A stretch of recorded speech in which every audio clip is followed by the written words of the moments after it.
So I heard this segment on a new book by, I guess it's the new president or provost or whatever of Columbia University, Lee Bollinger. And what is the university called? I mean, the book called University something. What is the university called? Indeed, what is the university called? Dear Freud, that was a good slip. What is the university called?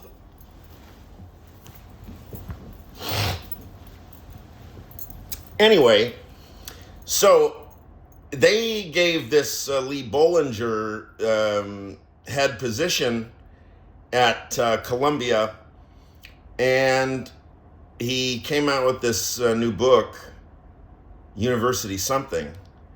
And so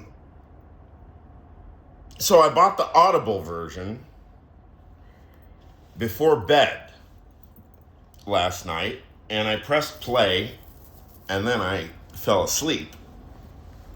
And I woke up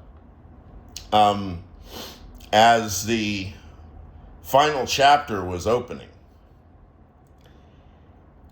It must have been a compelling read. I slept right through it.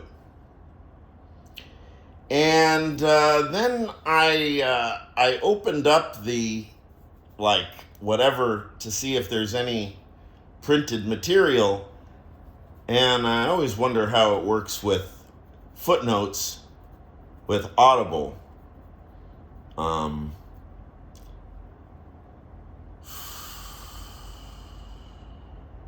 Do they sometimes enclose a PDF? I think that Scott Galloway did that once with one book that he wrote 3 years ago or something. There was a whole handout that was included. Okay, so I guess there's a collective action problem.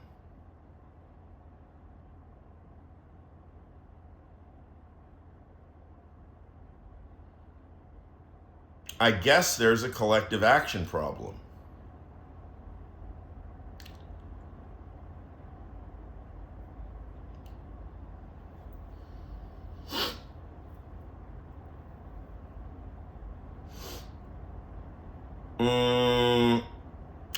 The other thing that comes to mind is Ilhan Omar's, that's Senator, Congress. Ilhan Omar was speaking at a town hall last night.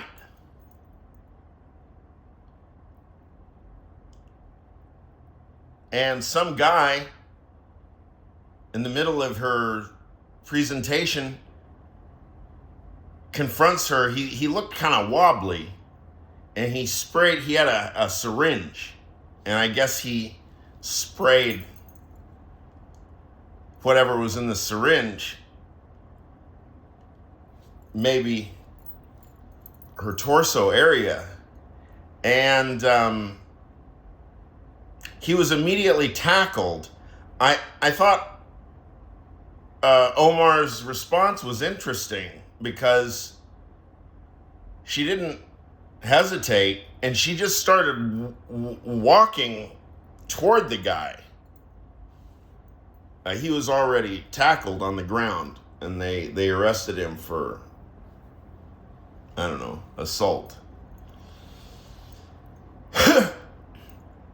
Who arrested him?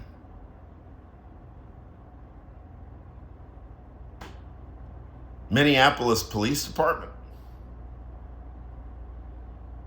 arrested that guy for assault.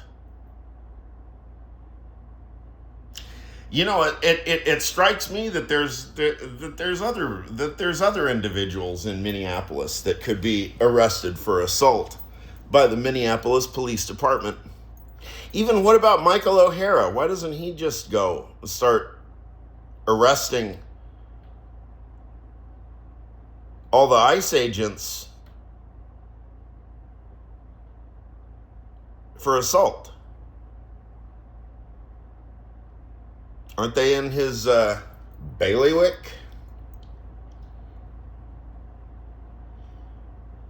Literally, that's that's the bailiwick of the chief of police.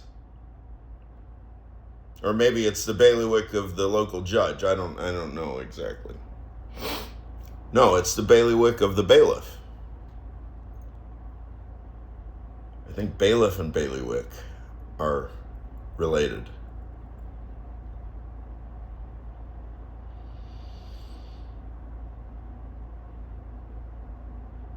Okay, so Lee Bollinger is now hired to be the new face of what? Columbia Academia, because the other one wasn't working, whatever it was.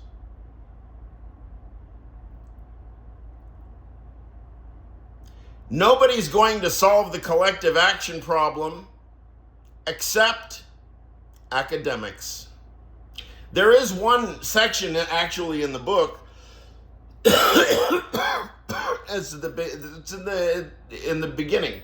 It's the first section, the section on the professor. And I don't remember the exact line, but the professor is the starting point. The university begins with the professor, right?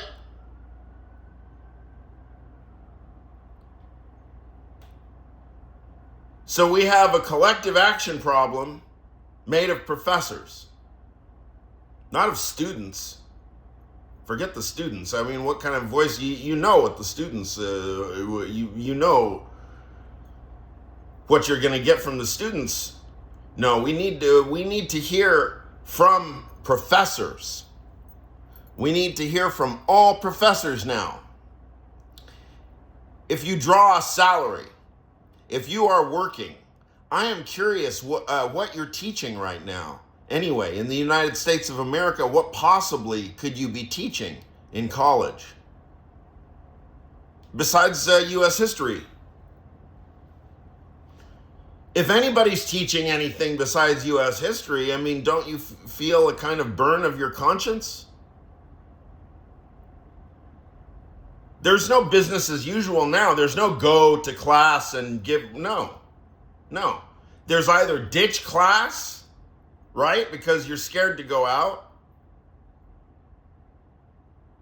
Or figure out how to contribute to collective action.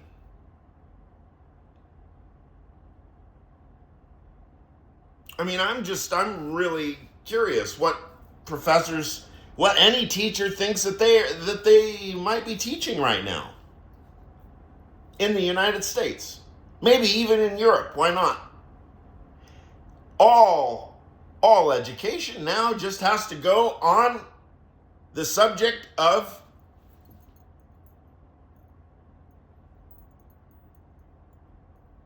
the legitimacy of authority. How about that? The problem of political legitimacy. How about that?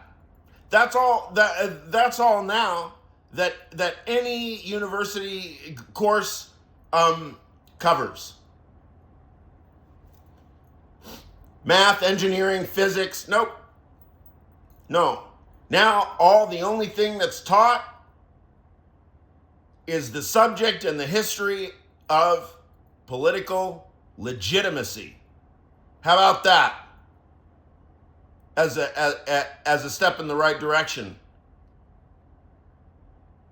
Collective action.